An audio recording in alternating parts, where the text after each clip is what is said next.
इस वक्त मैं अपने आईवीएफ सेंटर की आईवीएफ लैब में मौजूद हूँ और यहाँ पे इस वक्त एक पेशेंट के एम्ब्रियोज देखे जा रहे हैं। डे 5 है पिकअप के बाद, यानी जब हम एम्ब्रियोज एग्स निकालते हैं उस पे इक्सी का प्रोसीजर किया जाता है और उसके बाद इंक्यूबेटर में रखने के बाद डे 5 पे ऑब्जर्व किया जाता है और डिसाइड किया जाता है कि एम्ब्रियोज को फ्रीज करना है या नहीं करना, और फिर उसके मुताबिक फ्रोजन एम्ब्रियो ट्रांसफर का डिसीजन किया जाता है।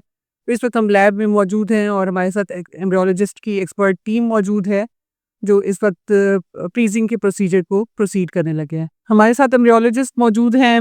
मैं हमें फ्रीजिंग के प्रोसीजर के बारे में कुछ बताएंगे। जी, अस्सलाम वालेकुम। तो आज हम आपको बताने जा रहे हैं कि जब रेप एम्ब्रियोज रेडी हो जाते हैं किसी भी पेशेंट के, और हम उसको इस तरह से प्रोसीड करते हैं, क्या क्या ऑप्शंस होती हैं। हमने क्या उनको फ्रीजिंग करनी है या फिर हम उनको ट्रांसफ़र करना है। तो 2-3 तरह के ऑप्शंस होते हैं। मिसाल के तौर पे अगर डे 5 पे एम्ब्रियोज रेडी हो जाते हैं तो हमारे पास 2 ऑप्शन होते हैं। या तो हम उनको डे 5 पे फेस ट्रांसफ़र कर देते हैं या फिर उसी दिन एम्ब्रियोज को हम फ्रीज़ कर देते हैं डायरेक्ट, ठीक है।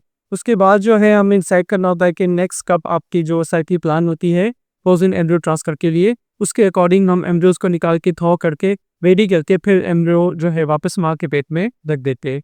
तो उसके लिए हमने आज एक पेशेंट रेडी है जिसको हम देखने जा रहे हैं कि उनके जो एम्ब्रियोज रेडी हैं, तो उनको हम जो डिसाइड करें कि फ्रीजिंग करनी है या फिर माँ के पेट में वापस जो है वह ट्रांसफर करना है। तो आधा मैं आपको दिखाता हूँ। जो हमारा इंक्यूबेटर है जिसको हम ट्राइडेस इंक्यूबेटर कहते हैं, ठीक है। उसमें हम पेशेंट सबसे पहले वेरीफाई करते हैं कि कौन सा पेशेंट है, उनका नाम होता है, ठीक है। उसके अकॉर्डिंग डिश निकालते हम यहाँ पे चेक करते हैं, जिसको आप इमाटेट माइक्रोस्कोप लेते हैं। ये हाईटेक इमाटेट माइक्रोस्कोप है, बहुत स्पेशलाइज इसी की माइक्रोस्कोप होती है, जिसमें हम चेक करते हैं कि एम्ब्रियोज जो है हमारी उनकी ग्रेडिंग क्या है, या वो ब्लास्टोसिस स्टेज जो है उससे पहुँचे हैं या नहीं। तो उसके अकॉर्डिंग में हम डिसाइड करते हैं। अब आप तो विजिट अलाउ होगा हमारे यहाँ पे इस टीम पे कि एम्ब्रियोज जो है वो रेडी है, जिसको हम ब्लास्टोसिस स्टेज कहते हैं। अब इन एम्ब्रियोज की जो है हम ग्रेडिंग करते हैं। मिसाल के तौर पे एम्ब्रियो जो है वो किस स्टेज पे पहुंचा है, उसका एक्सपेंशन कितना है, उसका आईसीएम या बेबी कैसा है, और उसका ट्रफिकोड्रम जो कि बेसिकली प्लेसेंटा बनता है वो किस तरह का है। तो उसके अकॉर्डिंग हम जो है ग्रेडिंग करके सारे एम्ब्रियोज को फाइनली हम जो है वो फ्रीज करते हैं जहाँ पे जो नेमाल के पेट पे रखते हैं, ठीक है। ये आप यानी फ्रेश ट्रांसफर का या फ्रीजिंग का आप डिसाइड करते हैं एम्ब्रियोज की क्वालिटी देख के। जी बिल्कुल ये एम्ब्रियोज तो बहुत ही प्यारे बने हुए हैं जी। और गुड क्वालिटी एम्ब्रियोज हैं। तो इसमें से हम सिलेक्शन करेंगे कौन से एम्ब्रियोज है जिनको हम फ्रीज करेंगे। अब ये एम्ब्रियोज हैं, मैं अब लेकर जाऊंगा इनके हम फोरन नेगो ट्रांसफर करते हैं, तो जनरली हम दे पाते फ्रीजिंग करते हैं। अब ये एम्ब्रियोज ने सेव करके और फ्रीजिंग मीडिया में इनको मैं फ्रीज करूंगा। ये फ्रीजिंग मीडिया होता है, ये छोटे से पाइपेट्स हैं, स्ट्रिपर हम जिसको कहते हैं, जिसकी वजह से हम मैनिपुलेशन करते हैं। अब मैं एम्ब्रियोज उठा रहा हूँ।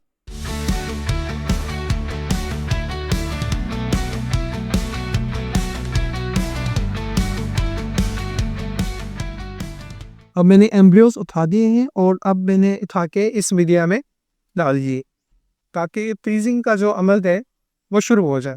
अब यहाँ से फ्रीजिंग का अमल शुरू हो गया है, ठीक है। और इसका मैं एग्जैक्ट जो है वो टाइमर लगा दूंगा, ताकि एग्जैक्ट टाइम जो है उसके अंदर जो है वो फ्रीजिंग का अमल कंप्लीट हो जाए।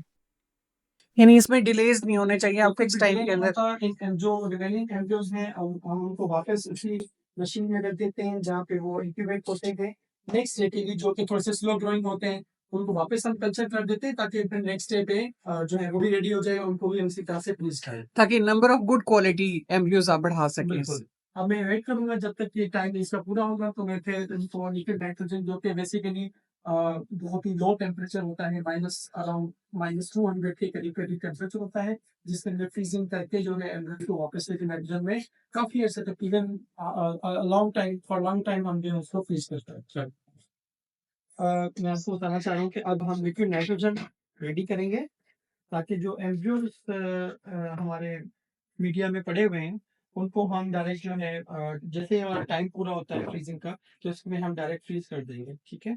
ये लिक्विड नाइट्रोजन है, which is actually -196 degree centigrade.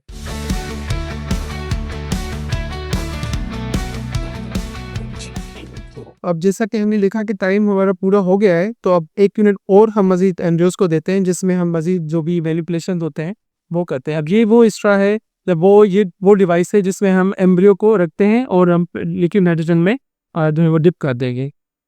इसको मैंने ओपन करके रखा, ठीक है। अब मैं स्टार्ट करने लगा हूँ 5 मिनट स्टेप ऑफ फ्रीजिंग। ये डे 5 के फ्रेश एम्ब्रियोज हैं जिनको आप फ्रीज कर रहे हैं अब। जी बिल्कुल। ये छोटे छोटे ड्रॉप्स आपको नज़र आ रहे होंगे। अब ये बेसिकली वो मीडियम है जिसमें फ्रीजिंग होती है। जो एम्ब्रियोज में सिंपल वर्ड्स में ये बताऊं कि ये क्रायोप्रोटेक्टेंट्स है या फिर जो कि जब हम इसमें लिक्विड नाइट्रोजन डालते हैं क्योंकि इसका टेम्परेचर बहुत ज़्यादा लो होता है, तो ये बेसिकली ये मीडिया जो है वो इन एम्ब्रियोज का सारा पानी निकाल देता है और ये खुद अंदर चले जाते हैं, ठीक है। मीडिया या केमिकल्स जो है वो अंदर चले जाते हैं और इसको लिक्विड नाइट्रोजन का जो टेम्परेचर होता है या जो बहुत ज़्यादा जो वेरिएशंस होती हैं उससे बचाते हैं, ठीक है। अब जैसे ही टाइम पूरा होगा तो मैं इसको डायरेक्ट लोडिंग कर लूँगा इसी डिवाइस के अंदर।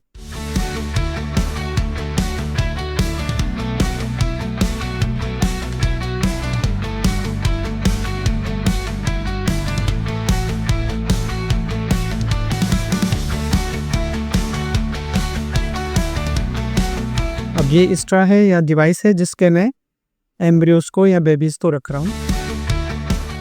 अब टाइम पूरा हो गया है तो अब मैं इसको लिक्विड नाइट्रोजन के अंदर डिप कर रहा हूँ।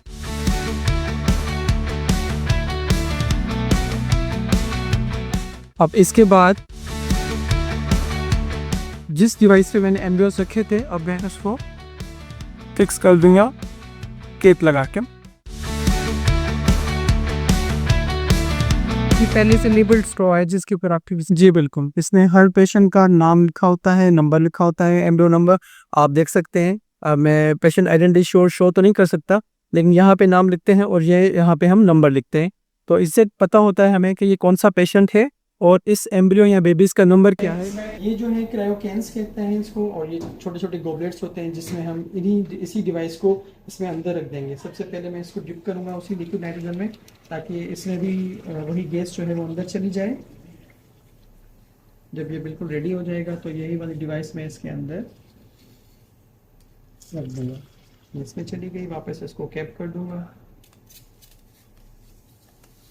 ये प्रॉपरली लेबल्ड है ताकि मिक्सिंग ना हो। प्रॉपरली लेबल्ड होती है। यहाँ पे आप देख सकते हैं कि यहाँ पे भी एक इनका जो हर पेशेंट का स्पेसिफिक नंबर होता है वो भी दिया होता है, उसके अकॉर्डिंग जो है हम इसको फ्रीज करते हैं। ये वो टैंक्स होते हैं जिनमें हम सारे एम्ब्रियोज को या सब बेबीज को रखते हैं। हर कैंसर का एक नंबर होता है, उसके अकॉर्डिंग हम जो है वो एम्ब्रियोज को रखते हैं। अब ये एक कैंसर है जिसमें काफ़ी सारे पेशेंट्स और भी पड़े हुए हैं, इसके अकॉर्डिंग ही मैं इसको भी रखूँगा।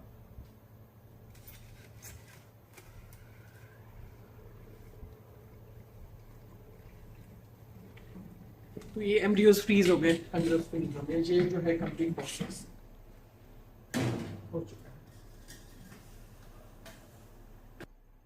Thank you so much Mehtab, आज की ब्रीफिंग का आपने बहुत अच्छा सा हमें समझाया कि किस तरह से हम एम्ब्रियोज बनाने के बाद डे 5 पे हम उनको एग्जामिन करते हैं और जब एम्ब्रियोज गुड क्वालिटी के होते हैं तो उनको फ्रीज कर दिए जाते हैं ताकि आपका फ्रोजन एम्ब्रियो ट्रांसफर प्लान किया जाए। Thank you so much. Welcome doctor, thank you so much.